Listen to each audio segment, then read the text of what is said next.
In this session, we are going to discuss about the Joule-Kelvin effect and results obtained for the Joule-Kelvin effect. Initially, we will start with the definition, that is, when a gas under high constant pressure passes through a porous plug is a cotton-like material, to a region of low pressure side, then the gas suffers a change in its temperature. So that change in its temperature is nothing but the cooling effect. Firstly, you could see, for example, we are having two regions separated by this, let's say, a marker. Then we are saying that here it is a high pressure side and on the other hand here it is a low pressure side. So this is nothing but this pen indicates the porous plug. Now we are compressing the gas from the compartment 1, then the gas is going to pass through this porous plug, and on the other hand here we are having a low pressure side, and the temperature of the gas at this particular region is going to be very low compared to the high pressure side. So that we are saying finally the gas, whenever the gas passes through a porous plug from a high pressure region to a low pressure region, then the gas suffers a change in its temperature. So that effect is known as Joule-Kelvin effect. So firstly you see the experimental arrangement of this Joule-Kelvin effect. Initially we are taking AB as the thermally insulated cylinder, and we are having here two pistons C and D, in which we are, in between we are keeping a porous plug, that is nothing but the cotton like material, and here we are having a high pressure side, here we are having low pressure side, so that whenever we compress the gas from the high pressure side region from the piston P, then some gas is going to pass through this porous plug to a region of low pressure side, so that the temperature of the gas is going to be decreased at this particular region, that is nothing but at low pressure side. Now we will see what are the results obtained by Joule and Kelvin by doing this particular experiment. So firstly, all the gases, when they pass through the porous plug, then the gas suffers a change in its temperature, that is nothing but the cooling effect, except two gases, they are hydrogen and helium. So they are going to show us the heating effect whenever we are having some ordinary temperature such as 30 degrees, otherwise more than 30 degrees, they are showing us the heating effect. Whereas these two gases are going to show the cooling effect whenever we are changing the temperature, we are taking this hydrogen and helium gas to very low temperatures. So that finally we can arrive at the final result, that is the second result. The temperature of the gas is directly proportional to the pressure difference P1 minus P2 on these two sides. So we are going to have the high pressure here low pressure. That means the difference will give us the how much the change in the temperature happens due to this particular experiment. Now we are going to determine, otherwise derive an expression for Joule-Kelvin coefficient.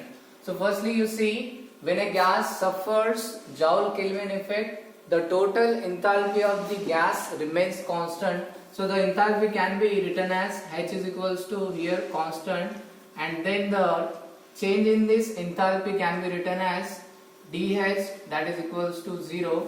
Now we already know dH is equals to derivative of U plus PV. Since we know that H is equals to U plus PV, then the change in dH can be written as derivative of U plus PV. Now we are going to write du plus derivative of PV.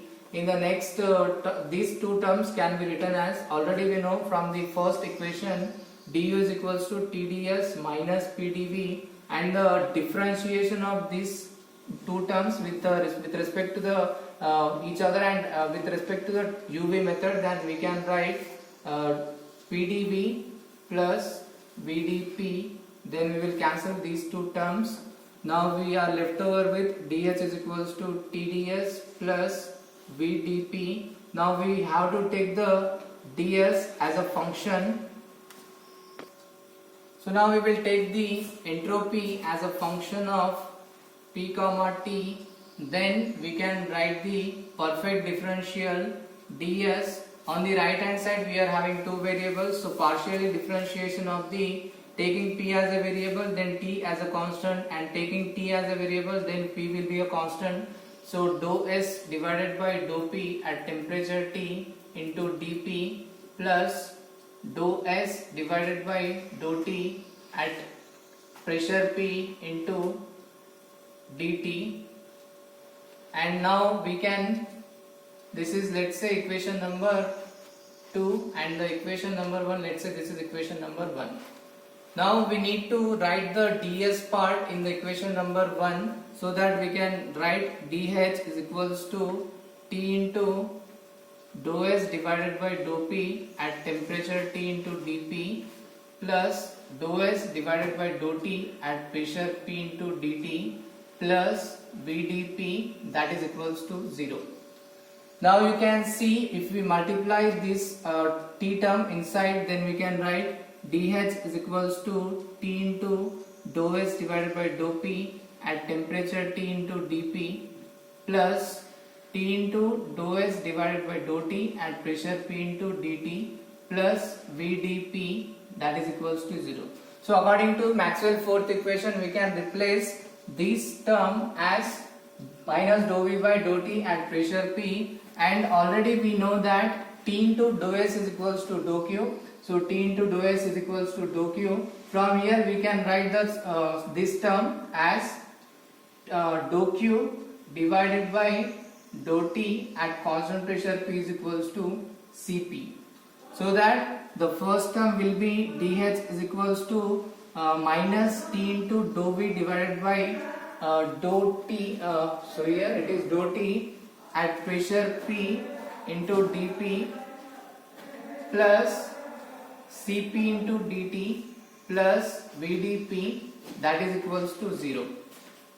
So now we are writing this term on the, for example, we are taking only Cp dt term from here, Cp dt term on the this side, and we are taking the two terms on the right hand side. Then we can write T into dou V divided by dou P at here dou T at pressure P into dP minus VdP.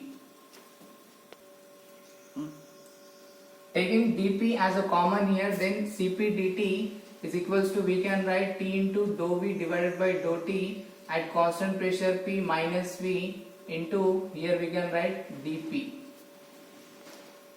So we are left over with the term that is Cp dt equals to T into dou V by dou T at pressure P minus V into dP. Now we are moving the Cp term onto the right hand side and taking the dP term to the left hand side. Then we can write dt divided by dP, that is we are taking at constant enthalpy H, that is equals to 1 over Cp into T into dou V divided by dou T at pressure P minus V. So this term is going to be the coefficient for Joule Kelvin effect, so that we can write mu is equals to 1 over Cp into T into dou V by dou T at pressure P minus V. So this is going to be the Joule Kelvin coefficient.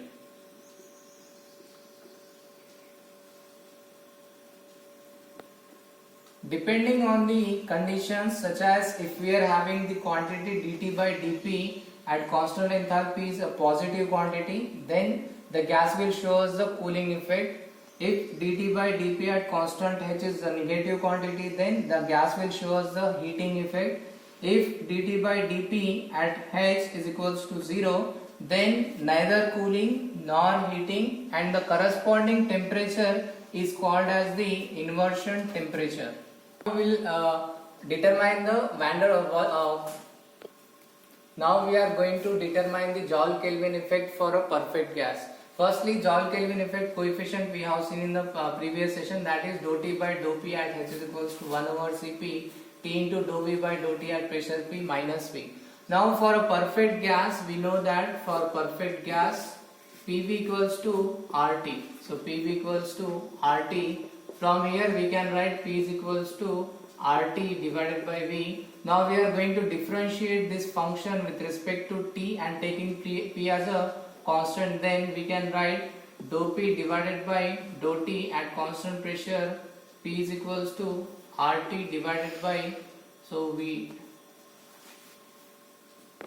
now for a perfect gas PV equals to RT, then we can write V is equals to RT divided by P. Now we are going to differentiate V with respect to T and taking pressure P as a constant. Then dou v divided by dou t at constant pressure P is equals to R by P into dou t by dou t at constant pressure P. So this term will become 1. Then we are going to substitute this part R by P into this equation. Then we can write mu is equals to 1 over Cp into T into R by P, next minus V. Now we know that we can write here RT is equals to, again we can write PV. So 1 by Cp into PV divided by P minus V. If we cancel PP here, next V minus V, that will become 0. So the Joule Kelvin coefficient for a perfect gas is going to be equal to 0. Now we will see the Joule Kelvin effect for Van der Waals gas. So Van der Waals gas equation can be written as P plus A by V square into V minus B equals to RT. Now we are going to multiply these two terms. Then we can write PV plus minus PB, next plus A by V square into V minus AB divided by V square, that is equals to RT. So this term we are neglecting because it is having very less value, that is nearly equals to 0. And then we are going to differentiate the equation with respect to P as a constant. Then we can write P into dou V divided by dou T at constant pressure P. Next, these are two constants, so that will be the differentiation of this quantity will be equals to 0. Next, the next quantity we are having here A by V. Then that means partial differentiation of that 1 by V is going to be A by minus A by V square into dou V divided by dou T at constant pressure P, that is equals to R into dou T divided by dou T at constant pressure P. This term will be equals to 1. Then we are having the common term here. We will take dou V by dou T at pressure P as a common term. Then P into A by V square, P minus A by V square into dou V divided by dou T at constant pressure P is equals to, we can write R. Nextly we are going to take the dou V by dou T term onto the left hand side only, but we are taking the P minus A by V square term on the right hand side. Then dou V divided by dou T at pressure P is equals to, we can write R by P minus A by V square. Now we will substitute the value of P from this particular equation. Then we can write dou V divided by, now we can write the term that is dou V by dou T at pressure P is equals to R divided by, we will substitute the P value from here, then RT divided by V minus B minus A by V square. Again the term here is minus A by V square. So we will write here the term that is R divided by RT by V minus B minus 2A by V square. Now we are going to take the multiply and divide with V minus B. Then we can write R into V minus B divided by RT. Here V minus B will get cancelled by the multiplication, but we are left over with the term that is 2A into V minus B divided by V square. Now we can write here dou V divided by dou T at pressure P, and now we are taking the V minus B term here nearly equals to V. Then here 1V and here V square will be cancelled, so that we are left over with the term R into V minus B divided by RT minus 2A divided by V. So now you can take on both sides we are multiplying with T, then T into dou V divided by dou T at pressure P is equals to RT into V minus B divided by RT minus 2A by V. So then we can take the RT as common from the denominator, then RT into V minus B divided by RT into 1 minus 2A divided by VRT. So RT will get cancelled here. Then we can write T into dou V.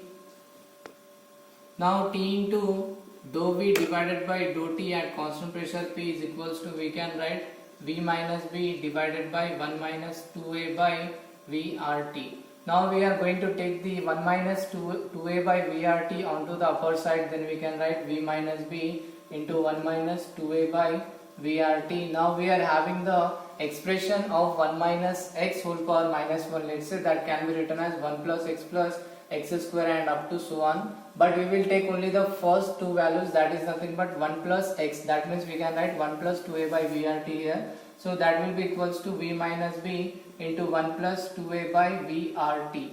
Now we can multiply the term V minus B inside, then we can write here.